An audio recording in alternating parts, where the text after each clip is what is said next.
anyone else feeling like the weirdest deja vu, like you keep having the same nightmare every couple of weeks? It's so weird. Anyway, in case you haven't heard, Governor Phil Scott has made a complete 180. Hell, he pulled a triple axle in regards to his position on gun control. What? Gun control? What about my freedom? What about my freedom? Sorry, Ricky, I meant firearm restrictions. Huh?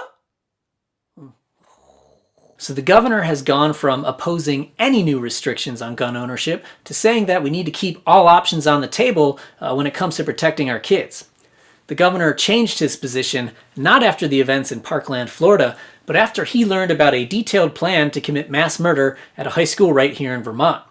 Now, don't get me wrong, I'm psyched that unlike Florida's Governor Scott, our Governor Scott is capable of feeling empathy. But at the same time, I don't understand how anyone could think Vermont was ever immune to this sort of thing. I mean, even since Governor Scott took office, we've seen a handful of school threats and lockdowns here in Vermont. And it's not even just students. Last year, there was a grown-ass man who pleaded guilty to stalking a South Burlington High School student because he disagreed with him about the school's mascot. You heard that correctly. So while Vermont might be statistically safe, or comparatively safe, this is still America. Come on. Well, on a lighter note, this week was also the start of the Chinese New Year, and 2018 happens to be the year of the dog. So in honor of that, I thought we'd spend a little time talking about those little snuggle muffins. I learned in this week's issue that about 40 of Vermont's drug-sniffing police dogs are set to retire. So I've invited one of them on the show, so please join me in welcoming Rusty the dog.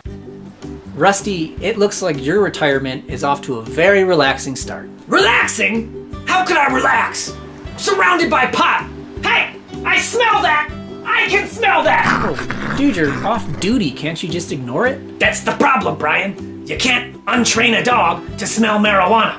So as soon as weed becomes legal, this schnoz is gonna be pointless!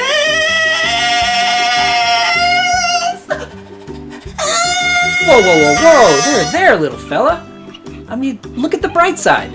You know, police have used the smell of pot as a pretext to conduct vehicle searches that sometimes turn out to be illegal. Hey, this nose doesn't lie. Sure, but even in the very white state of Vermont, persons of color are much more likely to have their vehicles searched by police. So if the smell of pot is no longer probable cause, this could potentially help us reduce those racial disparities. Yeah, they don't even train the young pups to smell it anymore. Well, yeah, man. See, you're just from a different era. That doesn't mean your nose is pointless. Hey, what's that smell, Brian? All right, you're clearly thousands of miles away. I'm not falling for that.